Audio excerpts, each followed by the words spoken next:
Hey guys, in today's episode we go over what we know about Season 7 of Clash Royale. We get a hint about all the new cards that could be coming in Clash Royale in 2020 and get a chance to enter the Clash Royale Pro scene in today's episode of Clash Worlds.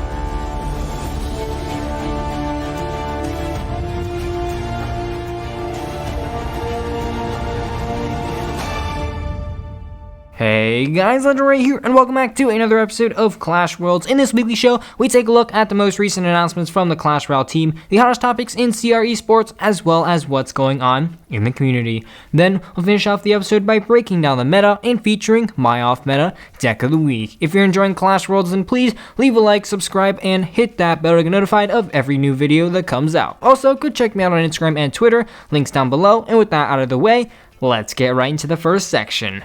New in the arena. New in the arena is where we find out about what the Supercell team has been up to this past week. And as expected, the dev team has been rather silent recently. I'm sure some of their staff are on holiday, but nevertheless this week we have our first few hints about what could be coming in Season 7 of Clash Royale. First things first, we have a theme: Chinese New Year.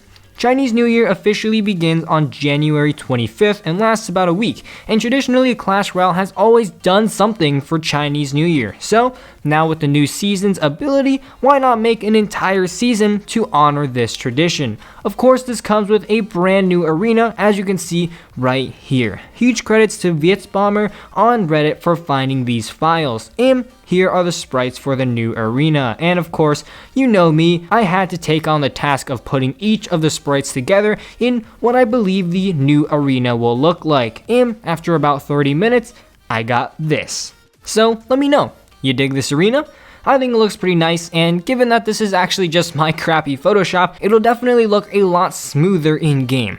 Next, we also have a sprite of this here, which I believe is going to be the Destroyed Tower skin that will be released in Season 7, noted with this crown that is seen on every other crown tower. From the looks of it, maybe we'll be getting some lantern skins along with the new arena. Sounds pretty solid already. Next up, more Reddit data mining has been done by Redditor xevan7, who found a list of all the cards that may be coming to the game in 2020. Now, of course, a lot of these cards are probably just the dev team testing them, and not too many of these will make it into the final game. You know, this past year, we've only seen 5 new card releases, but let's just take a look at all of them. So, from the top, we have the Ice Dragon, the Death Knight, the Skeleton Dragon, the Battle Healer we already have, the Master Builder, Hog Stables, Minion Hive, Rocketeer, and the Bone Bomb. What? Now these concepts are definitely pretty interesting. I really can't wait to see what's coming. I have no idea what some of these cards could do, but according to Clash Royale's character designer, there should also be a card being released sometime in either January or early February of next year as well. So could it be one of these cards? Well, we can only wait and see, but nevertheless, I am very excited for the start of 2020. Also, we have one thing that we know about the Season 7 balance change, and it's that the Battle Healer will not be seeing a nerf in January. Now, I know for a lot of you guys, this is probably some pretty sad news, and is definitely an interesting decision on the balance team's part. And also, you know, personally, I would have also liked to see a tiny nerf to the Battle Healer's healing capabilities, but the Battle Healer is honestly not as overpowered as we've all made it out to be.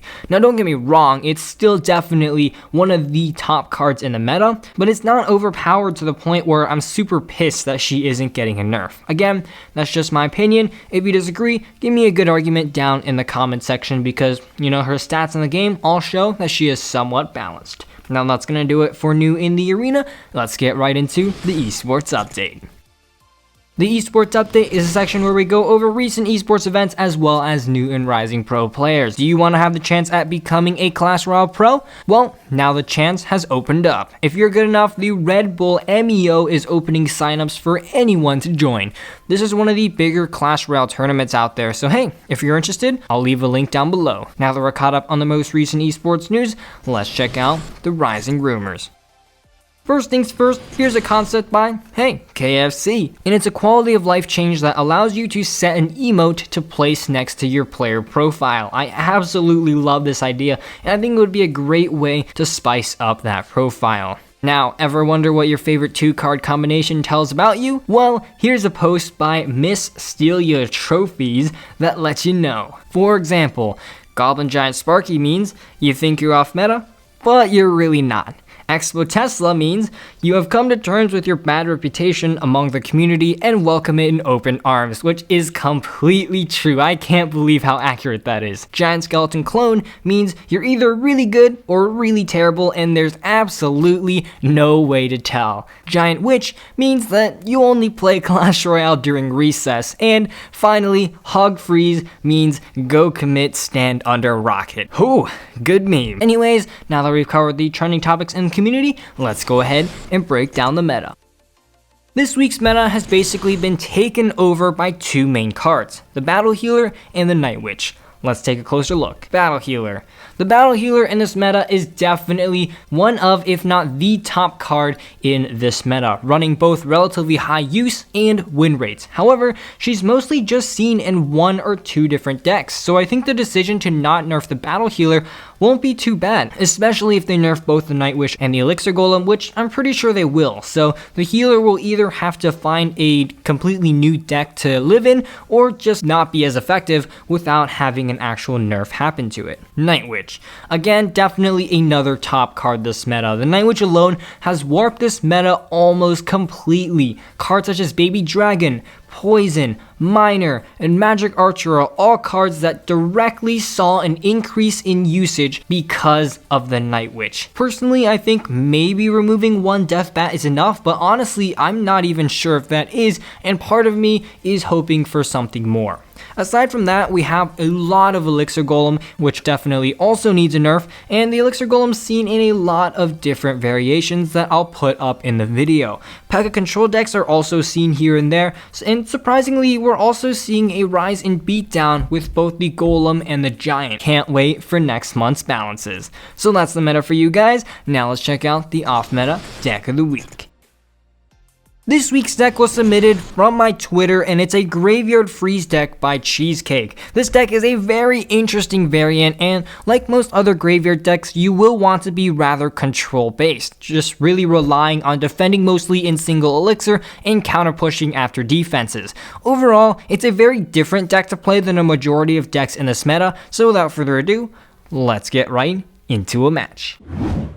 Alright, so this match here is going to be against Cinder, and he's from the clan No Clan. Good clan. Anyways here, let's just go ahead and start off the match with a Princess in the back. He's given us the good game, so let's see if we're gonna get a good game. So he's gonna go with a log right there. It's alright. Just go ahead and cycle a Mega Minion right there and see what this guy's gonna do. So he's gonna go in with a Valk. That's actually...